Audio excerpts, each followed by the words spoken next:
Welcome to today's Explainer. We're diving into a story today that completely rewrites the book on what dedication actually means. We're talking about a dog who spent years, literally years, sitting by an empty highway, staring down a road long after every single person had completely given up hope. And right off the bat, we've got to tackle the most burning question that absolutely everyone in this small town had when they drove past him day after day. Who is he waiting for? I mean, rain or shine, he was just there. People would stop, right? They'd try to coax him away, but he wasn't waiting for a meal, and he definitely wasn't holding out for a treat. He would flat out refuse whatever was offered to him, just to keep his eyes locked on that empty stretch of asphalt. So, who was he looking for? For years, people driving by just pitied this old dog. They genuinely believed he was just confused, that he had somehow forgotten his past. But the truth was something entirely different. Max wasn't lost. He wasn't confused at all. Max was keeping a profoundly deep promise.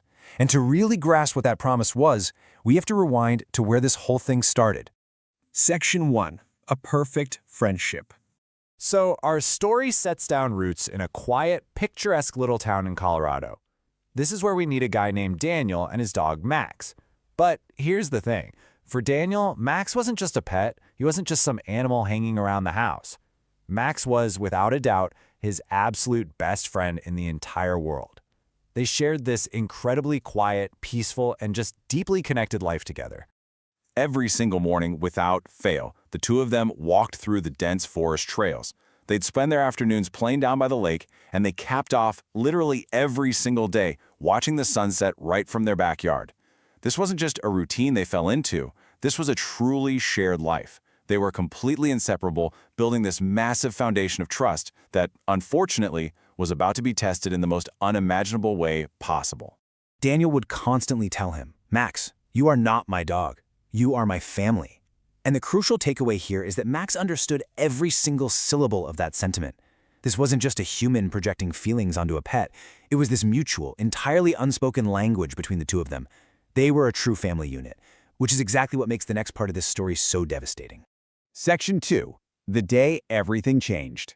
All of a sudden, this incredibly peaceful life gets totally upended by a single phone call on a freezing winter morning. Daniel's job suddenly required him to travel out of state for a few weeks. It was just supposed to be a temporary trip, nothing major. As he's packing up, getting ready to drive off, Daniel hugs Max tightly and makes him one final promise. "Don't worry, buddy. I'll be back soon." Max just sat there, watching his absolute favorite person in the world drive away. And that was the last promise Daniel made. Because that day, Daniel never came back. First, weeks went by. Daniel's family searched absolutely everywhere, making endless phone calls. Then, those weeks bled into months. They ramped up their efforts, checking hospitals, contacting authorities, desperately searching for any trace of him. And then, years passed. The tragic reality finally settled in for everyone that Daniel was truly gone. Everyone accepted it. Everyone, that is, except Max. Section 3. 7 long years. The rest of the world told Max it was time to move on, but he just flat out refused to believe them. Every single morning, at exactly 8 a.m., Max would leave the house. He walked to the exact same road, to the very spot where Daniel's car had disappeared from view. He would sit down, look down that empty highway, and he would wait. 7 agonizing years. I mean, just try to wrap your head around that sheer amount of time for a second. That is over 2,500 mornings of waking up, walking out to that exact same spot, sitting by the road, and holding on to a promise. And the physical toll those 7 years took, it was undeniable. The lively, bouncy little puppy who used to run through those forest trails eventually became an old, tired dog. His bright fur slowly faded and turned gray. His legs, the same ones that used to bound all around the lake, grew weaker and weaker with every passing winter. But here is the absolute most important part. His hope never disappeared. His body was aging, sure, but his loyalty remained completely untouched by time. Naturally, folks in town noticed this aging dog religiously keeping his post. Strangers, full of absolute kindness, would bring him meals. Plenty of them even tried to take him into their own warm homes, just to give him a comfortable place to rest his weary legs. But it just didn't matter. No matter how much love and kindness was thrown his way, Max always returned to that road. Why? Because that road was his anchor. It was literally the last place he saw his best friend, and there was absolutely no way he was going to abandon his post. Section 4. The Miracle Return. Just when it felt like this was destined to be a story about a wait that simply never ended, everything shifted. Picture this, okay? The rain is pouring down, Max is at his usual spot, and a car slowly comes to a stop near the side of the road. The door opens, and an old man steps out. Max, exhausted and gray, lifts his heavy head. For a few agonizing seconds, absolutely nothing happens. They just stare at each other. And then, suddenly, Max starts running. He is running as fast as his weak, tired legs can possibly carry him. The old man sees him and instantly collapses to his knees in the wet grass. He fell to his knees because he knew those eyes. It was Daniel. So, what actually happened to Daniel all that time?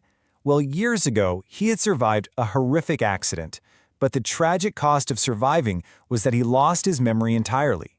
He spent years bouncing around hospitals and care facilities, slowly recovering and painstakingly piecing his entire life back together.